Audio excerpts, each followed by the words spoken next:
Hey there YouTube, this is Vargas XX78 with another movie review slash vlog. First of all, I'm really happy because today Mexico's Olympic football team won the gold, and so that's really awesome. They passed the game really early. They passed it like around 6:30, and I got up and I saw it. And just the mere fact that they got to the finals, that Mexico got to the finals at the Olympic Games, was a huge deal. Because Mexico has never done that in all the years that it's gone to the Olympics. So I was just glad that they got to the finals, but the fact that they were able to beat Brazil and actually take the gold, I thought that was really cool. It was a really cool feeling to see, you know, our Mexican flag raised on top and hear our national anthem, and I was really happy that Mexico was able to win Olympic gold. So that started off my day right. So I'm really happy that that happened because again, it's just really great to see that a Mexican football team was actually able to win a big one. Never gotten that far in World Cups, but yeah, it was really cool to see Mexico win Olympic gold and then have everyone stand in the podium and, you know, hear the anthem. So that started off my day pretty well. Then I went to an early showing because this week a remake came out, and it's actually a remake that I wasn't really interested in seeing. I had no interest in seeing the remake. And that's a remake of Total Recall, which is the movie I want to talk about.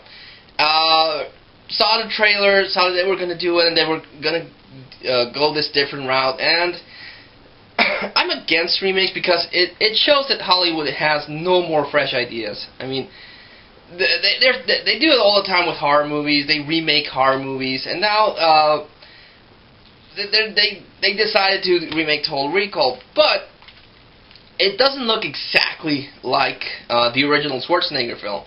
It looked a little different, so I wasn't interested in seeing it. But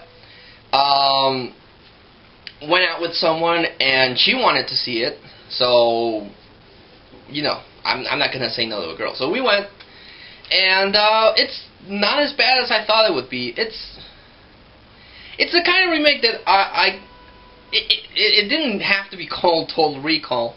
The movie itself is good. It does have some good action scenes. The special effects are actually pretty well done. I'll give it that. But it really doesn't have that much to do with the original other than the name and a few little details here.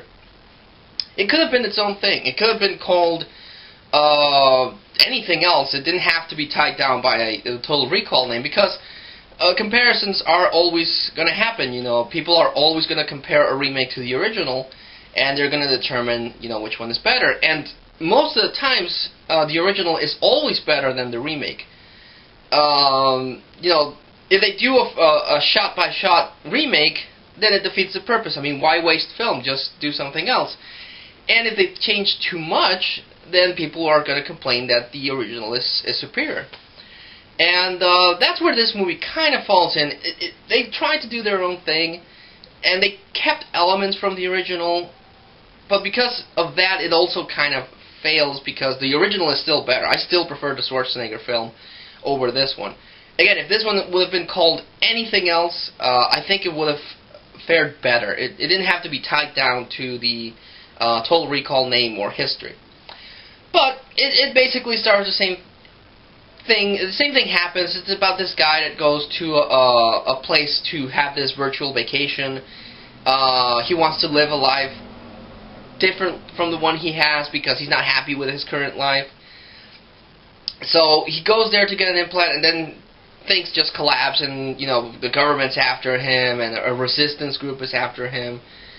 But yeah, it basically follows a little bit of the original, but not all the way. Like, for example, and this is where I'm going to get into comparisons. In the Schwarzenegger movie, it's about this construction worker that is not happy with his life, and he has this, like, calling to Mars, because in Mars, in that movie, there's, like, this colony. So he goes to Recall, which is the company that implants virtual memories onto you, and that's when things start happening. In the new one, he's this factory worker. Colin Farrell is this factory worker that builds these like these robot policemen. He's not happy with his life, but in this world, it's one of those post-apocalyptic world. Chemical warfare has devastated the planet, so only Great Britain and Australia are left as habitable places. So Australia is under the thumb of Britain, so everyone that lives in Australia has to work for Britain, you know, to make that a better place. And that's when Colin Farrell is. He's like he builds robots that are the police force for the Federation of United Britain or something like that. I don't remember what it's called. And he's not happy with his life. He goes to recall because he wants to experience something else. Something gets triggered, and then you know, the police are after him. So that plot point is pretty much the same. But at the same time, again, and it's something that I was mentioning before. They changed part of it, but in comparison to the original, it doesn't feel as epic because in the original one, he's in Earth and he travels to Mars. In the remake, it's in Earth. You know, there's no other thing, and it's confined only to Australia and the United Kingdom. So that kind of waters it down a little bit. It doesn't feel as epic as the original one. Has the same situation. Schwarzenegger is married to Sharon Stone, and Sharon Stone turns out to be evil. In this one, Colin Farrell is married to Kate Beckinsale, the always amazing Kate Beckinsale. And she turns out to be a secret agent because it turns out, well, if you've seen the original, you know what happens in the remake, but it turns out that the main character, Quaid, it was an intelligence officer for the government of Great Britain, who was planted as a mole to track down Matthias, who's the leader of the resistance. But he sides with the resistance. The government's not happy with that. They capture him, erase his memory so that he would be a better mole and stuff.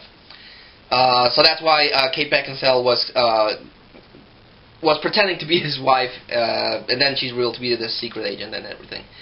The Schwarzenegger character travels to Mars, and he meets up with the resistance. And the main thing there is that Mars is under the control of the government in the fact that they control the atmosphere. There's like the colony has a controlled atmosphere, so at any time they can turn it off in certain sections, and you know it's their own tyranny. So what Schwarzenegger has to do is that he has to find this generator machine that some aliens put there, so that atmosphere can be released into Mars, and it could be its own sustainable planet, not controlled by the government. In the remake, the Resistance wants to liberate Australia because it's under the control of the Federation of United Britain, something like that. I can't remember really what it's called, but it's something like that. So their thing is that they want to liberate Australia from the control of the United Kingdom, and you know, that's why they're building this giant synthetic police force so that can just invade Australia. Because the other thing that the guy's doing, the villain is played by the dad from Malcolm in the Middle, and he's the guy from Breaking Bad. That's the guy. I can't remember his name. But he's building this giant robot army, and he's orchestrating attacks within the United Kingdom to justify an invasion to Australia, which is called the colony in the movie. And then you know, that's where Colin Farrell comes in, because he supposedly knows the break code to stop the robot army and save Australia. So again, not as epic, you know. It's intense. It's an intense moment because you do feel the urgency of, you know, the invasion from the robot force into Australia. So you do feel that urgency, but again, it's not as epic as the original one. The original one, he's trying to save a whole planet, and in the remake, he's trying to save, you know, just Australia. But for the purpose of the movie itself, it's cool. Again, it just doesn't feel as epic as the original one. And also, Chris, he teams up with the Resistance member. He saves everything. again, the special effects are really well done. It doesn't have obviously the practical effects of the original one. The original one had a lot of puppets and animatronic thing. And in the remake, it's all CG. It's maybe a little... I think maybe they use some practical effects with the robots in certain scenes, but everything looks CG. I mean, everything looks CG. But it's not... I didn't go see it in 3D. I saw it in normal 2D. And it's not that bad. I mean, it didn't look fake. It looked kind of futuristic and kind of real, so... I let that one slide because it actually did look cool. And story-wise... Again, if it would not have been tied down to the concept of the original one, they could have done their own thing. I mean, it was there. They changed some elements. They changed some plot points here and there. They tried to make a remake that was its own thing. But again, if you're gonna go that way, don't call it Total Recall. Call it something else. Call it Savior of Australia or something, or Australia versus United Kingdom. You know. The concept could have been its own thing. I don't see why they had to tie it down to the Total Recall name because, again, the comparisons are inevitable. That being said, it did have some funny hints at the original one. In the original one, when Schwarzenegger's leaving Earth to get to Mars, he has to pass like this security checkpoint, and he has this mask resembling a woman, but it doesn't work that well because when they're asking her or him or whatever how much time he's going to spend in Mars, the thing says 2 weeks and 2 weeks, and it cycles. So that's when they reveal that something's wrong. In the remake, also they're in the security checkpoint in the United Kingdom, and there's the same type of lady, you know, red hair, a yellow jacket or something, and they're asking her, how long are you going to be in the United Kingdom? And she says 2 weeks. And then on the background, you see this other guy that's having problem with the checkpoint, and then he gets stalled. So, you know, it was a nice reference to see that, you know, the woman in the yellow thing, because that was there. Another hint is the woman with the 3 boobs. In the original one, you just saw she had this thing, and you only saw 3 boobs. In this one, she just flashes them, and you can see the 3 boobs. So I think they wanted to go more extreme on that one. But that's another reference that the movie had. Also, in the Schwarzenegger movie, the character of his wife, Sharon Stone, gets killed. I remember around the halfway point. In this one, Kate Beckinsale is all the way through the end, and she kicks ass. I mean, Kate Beckinsale, I really like her as an actress, but as an action actress, she's really cool. I really, really like Kate Beckinsale in this movie. Jessica Biel is also in the movie, and she's the love interest for the Resistance. You know, she's the reason why the Quaid character defected in the first place and believed in their ideals, and she's like the guiding force of everything. Jessica Biel also really cool. I really like her as an actress. Does a great job here. Colin Farrell also really cool in this movie. He's actually starred. This is I might be wrong, but I remember this being his second remake because he was in Fright Night last year. So I guess he's gonna do he's not gonna do remakes, but he does a good job in this one.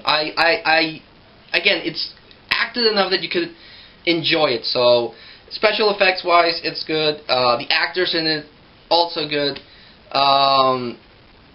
The action is really cool. I really liked it. Near the end, where the invasion is going to start, you actually do get invested in everything. Or at least I did. Maybe you won't, but I did. I actually got hooked into the story. So that was pretty cool. I liked that one too. So in conclusion, I enjoyed it. It's not the best remake I've seen. Again, I think it could have been its own thing and it would have worked better. But as a remake, it's good. I liked it. It's well, I would compare it a little under the Rise of the Planet of the Apes remake that happened a few years ago. That one was pretty cool. That one was a good remake. This one, it's not the worst remake I've seen. It's not. I mean, I enjoyed it, and if I enjoy a movie, that gets a pass for me. But in comparison to the original, it fails.